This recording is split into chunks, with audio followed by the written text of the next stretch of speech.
Hello again, everyone, and welcome into the Ducks on the Pod program. I'm your host, Mitch Gatsky. Great to have you along, as always. Got a packed show for you today. Got some assorted notes from around the league.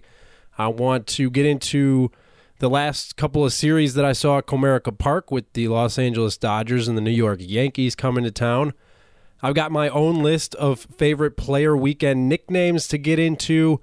I pulled off a big blockbuster in my fantasy league, and the last month of the season is upon us, so there's a lot to talk about there with division races and wild card races quickly taking shape, and we know what it's come down to at this point. It's just a matter of the teams going out, finishing this last bit of the season here. So without any further wasted time, here we go. Ham, come on now.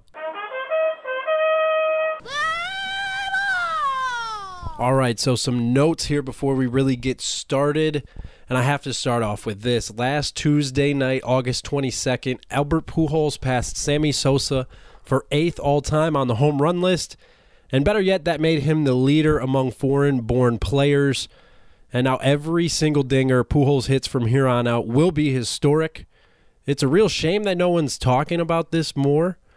There are a lot of possible explanations. He's having by far the worst season of his career, and the Angels do play out west and get hardly pressed as it is. Then you add in the fact that Mike Trout was on the shelf for a couple of months. The Angels just don't move the needle nationally. They probably should. They sit just a game back of a wild card spot, but in a year where the Dodgers have dominated the headlines, Pujols' achievements are getting lost in the shuffle a bit. It's a damn shame, but it's often just the way it goes in baseball.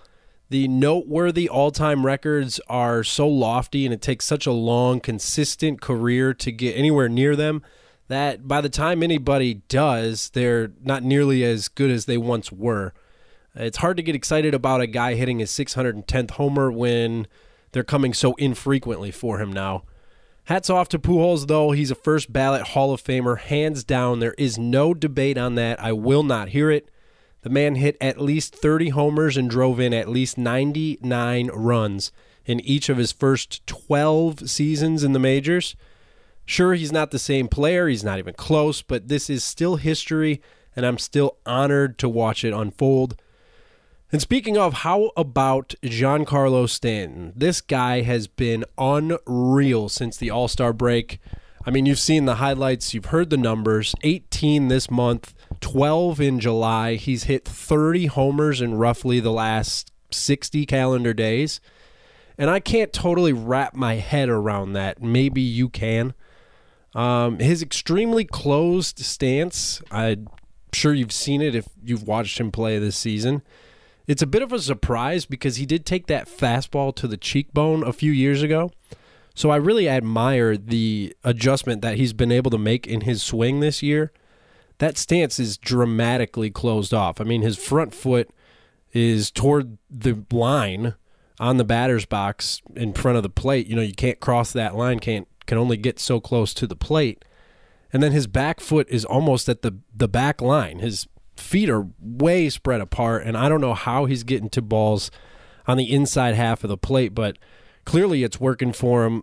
I just hope he keeps doing his thing. He's at 51 right now, and he has a very legitimate shot at beating Roger Maris' mark of 61. He said that's the real home run record.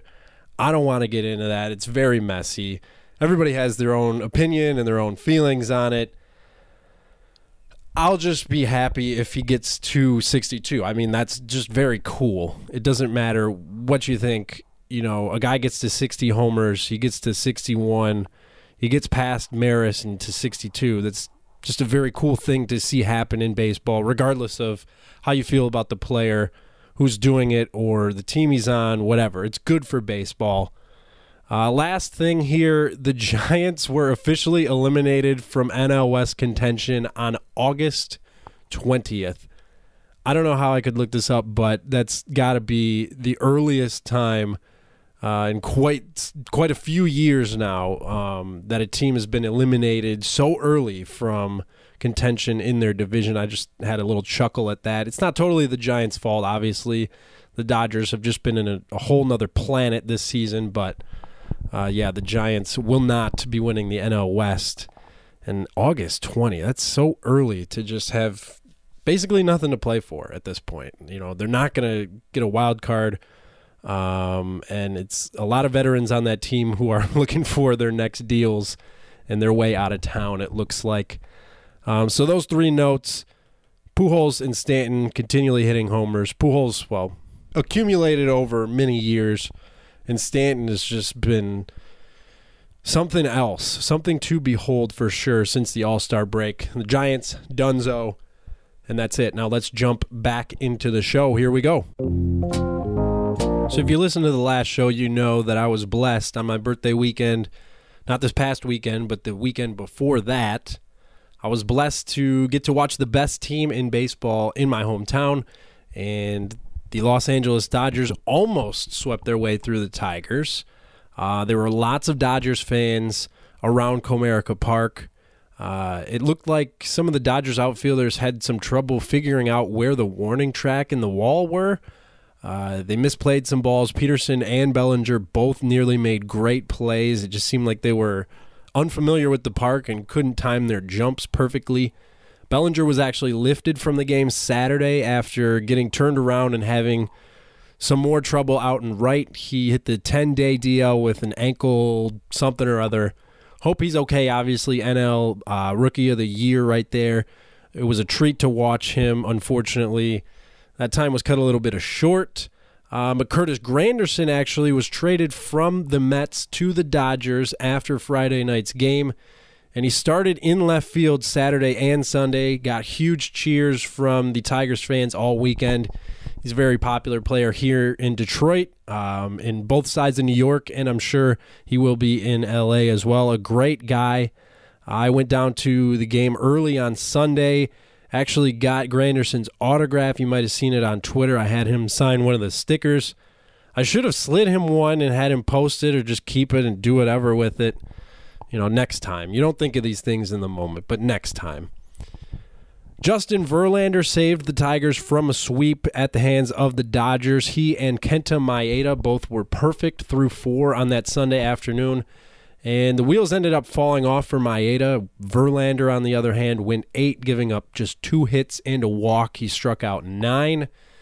It was a good reminder that he still has ace outings left in him, and even if it's not an every-time thing, this is, a guy who you would like to have in your playoff rotation if you're possibly the Houston Astros, who have struggled with starting pitching. So Verlander still does have that ace performance every once in a while in his back pocket, and just a matter of how much contract are the Tigers willing to eat there. I don't think a move's going to be made until the offseason. Just too many moving parts at this point for him to be dealt. So Tigers had that Monday off, and then, of course, the Yankees came into town for Tuesday, Wednesday, and then Thursday. Unfortunately, I was not at the park for that craziness. The 3 benches clearing brawls, if you like to call them. I don't have a big take on it, to be honest with you. It was interesting to me that Cabrera did what he did, just because he's always seemed like one of the godfathers of this generation of players. He's just always joking around, got a huge smile on his face. He's never anything negative, really. But Austin Romine must have said something to him. Because you saw what happened. Cabrera shoved him and started throwing punches. Ugly what happened. I'm not happy with Gary Sanchez because, it's kind of cheap shots are a good word for what he did. But on Tuesday night, what he did, and really throughout the whole series, Tuesday night was the mammoth blast that I was sitting right by the left field foul pole to watch. I've never seen a ball go so far at Comerica Park. That bad boy landed right under the scoreboard, which, if you've been to the park, is just a moonshot. It was very cool getting to see the AL Rookie of the Year, Aaron Judge. He looks even bigger in person. He was able to put his infamous strikeout streak to an end, actually, at 37 on that Tuesday night, with some help from manager Joe Girardi, who lifted Judge for a pinch hitter. But as impressive as Judge was, Sanchez was nothing short of astounding in that series. He homered in each of the 3 games, finished 7 for 15 with 4 homers, 9 driven in, and 5 scored himself. Again, not happy with what he did during those melee incidents, but you got to hand it to the guy. He had a hell of a series, and he's just a very, very good hitter. It's rare to see catchers hit that well. It's rare to see young players hit that well. It is extremely rare to see young catchers hitting so well, and the sky is the limit for Gary Sanchez at this point. Chances are he gets moved away from the dish just because Joe Girardi's an old catcher, and apparently he doesn't like some of the ways that Gary Sanchez calls a game and maybe his work ethic behind the dish. He probably ends up moving to first base or DH. Doesn't really matter to me. Just keep his bat in the lineup because it's funny that we give Aaron Judge all the credit because Gary Sanchez really is the better hitter, and I'll leave it at that. So yeah, great week a couple of weeks ago, getting to see the Dodgers and then the Yankees in back-to-back series here in Detroit. Shout out to Nick Clements, who actually won $5 off of me from that Dodgers series. I haven't forgotten. He bet me that the Dodgers would not sweep, and thanks to Justin Verlander, I now owe Nick $5, and he can expect to get that the next time I see him. So last week, everybody had their list of favorite nicknames that the guys had for Players Weekend.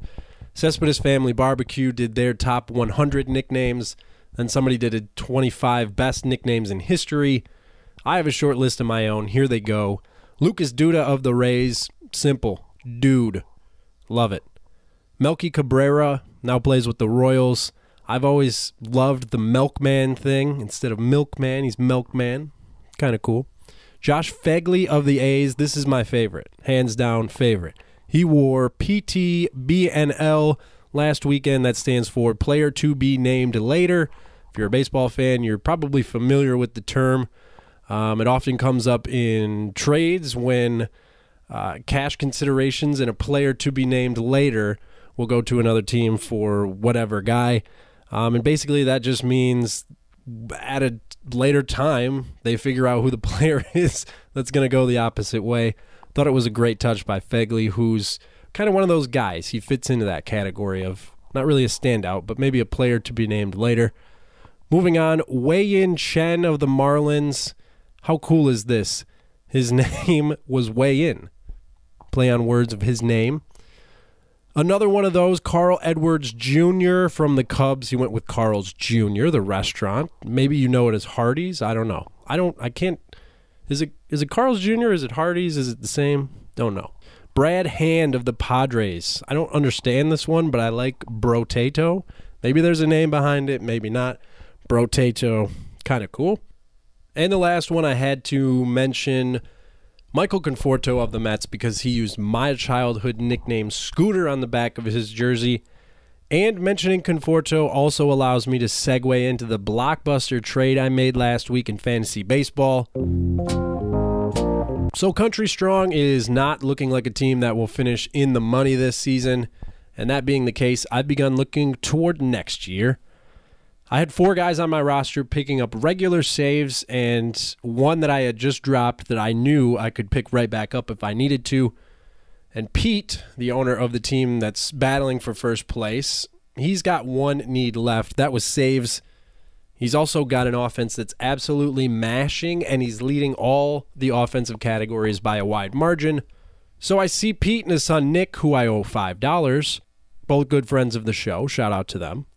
I see them at Friday night's game against the Dodgers. Pete and I tossed around the idea of making a deal because I kept talking about how I desperately needed innings to reach the 900 minimum. I went home that night and hammered out a beauty. So Country Strong sent Jim Johnson, the closer from the Braves, Sang-Hwan Oh, the closer from the Cardinals, and Sean Doolittle, the closer from the Nationals, as well as A.J. Pollock, who's on an expiring contract. I could not keep him going into next year. He's the center fielder for the Diamondbacks. And Will Myers, the first baseman for the Padres. I sent those 5 guys to Peter Principles for Yu Darvish, the newly acquired Dodgers ace, or secondary ace, I guess you'd have to call him. Jimmy Nelson, a pitcher for the Brewers, who's been doing quite a good job this season. Another Brewers pitcher, Zach Davies, who's an innings eater and a guy that I just personally like. He's not a great fantasy player, but a guy that I feel good having on my team. Michael Conforto, who I mentioned earlier, the outfielder for the Mets, who's really had a breakout year. And Joey Votto, the fabulous first baseman for the Cincinnati Reds. I'm thrilled with the move. Pete seems to love it too because he accepted it without even a counter offer, which is very rare. And now he's got to go win the thing, and I got to hope that Darvish stays healthy and Conforto can rehab quickly after dislocating his shoulder on a swing last week. It was really ugly. It sounds like he actually tore a muscle or a tendon or something. I don't know. I'm not a doctor, but tore something, dislocated the shoulder. Sounds like he's not going to be back even ready to do anything baseball related until next spring. So, of course, this happens right after I trade for him. Wish me the best, I guess. Wish Michael Conforto the best. He really was having a great season, and beyond my selfish reasons, it is sad to see such a young stud like that go down in such a devastating way. Hopefully a quick recovery for him. Best of luck to Pete the rest of the way. And yeah, Country Strong 2018, we're already looking at you. Baseball fans, the final month of the regular season is upon us. So let's take a zip around the league and see what the hell's going on. Starting out east, the Sox lead the Yanks by 4 games, and they're in New York for 4 crucial games this weekend. Of course, ESPN is going to feature these 2 teams on Sunday Night Baseball, so tune in for that at 8 o'clock. Cleveland has finally taken hold of the AL Central with a 6.5 game cushion between them and the Twins. It's actually 7 games now that they won the first head of the doubleheader against the Yankees here today. Houston is still running away with the West. And of course, the Ducks on the Pod would like to send our sincere best wishes to all those affected by Hurricane Harvey. With so many important issues right now, it's difficult to bring this up, but somebody has to, because the Astros will return home this weekend for a doubleheader Saturday and a game Sunday against the Mets. I was shocked to read this. I figured they'd be without a home for quite some time, just looking at some of the pictures and knowing what's going on in Houston right now. But them being able to come back home so soon is very good news. I just hope this disaster doesn't ruin what's been a very special season for an awesome team. The wild card race in the AL is going to come down to the wire. The Yankees are 2.5 up on the Twins, who hold the second spot. The Angels are a game behind, as I mentioned earlier in the show. The Orioles are only a game and a half back, which I found to be unbelievable. I've kind of tuned them out for the past couple of months. The Mariners, Royals, and Rangers are all 3 games back. They've all got issues, but the rest of the AL does as well, so they're in the mix, and you might as well toss in the Rays, too. They're only 3.5 out of that second spot. A couple of weekend sets in the Central Time Zone to keep your eye on here as the Angels visit the Rangers and the Twins host the Royals. Over in the NL, the Nationals continue to embarrass the rest of the East. The Marlins have been scorching hot as Stanton has taken off, but unfortunately it's only been enough to bring them within 5.5 of that final playoff spot. The Cubs are rolling out of the All-Star break. They took the lead in the Central and haven't given it back yet.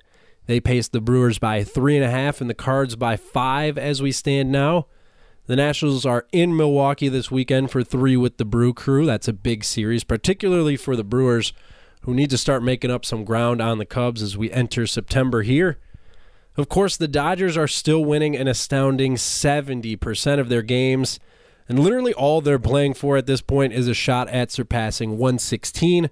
They are now 25 wins away from the 2001 Mariners. The wildcard spots in the NL still belong to the other 2 deserving teams out west.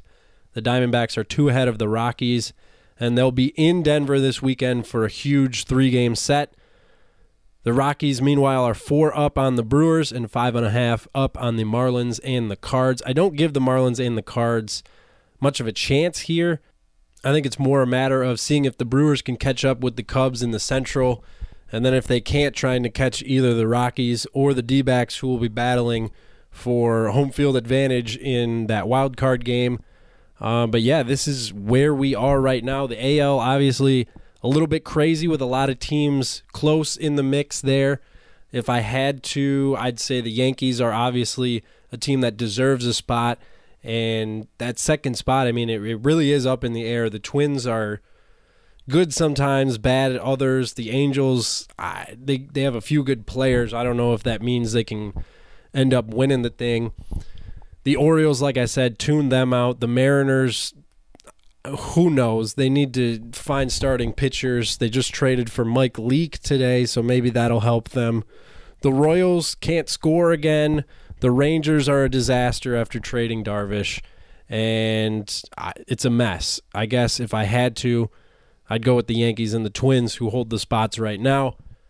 I myself am much more interested in the NL race, though, and you better believe I'm going to be glued to that D-backs Rockies series this weekend.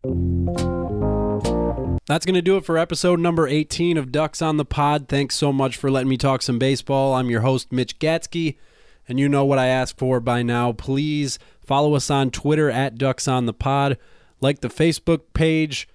Rate the show, review it, subscribe to it, tell your friends, and remember the 3 keeps of baseball. Keep your glove on the dirt, your bat off your shoulder, and always keep your eye on the ball. Back, gone.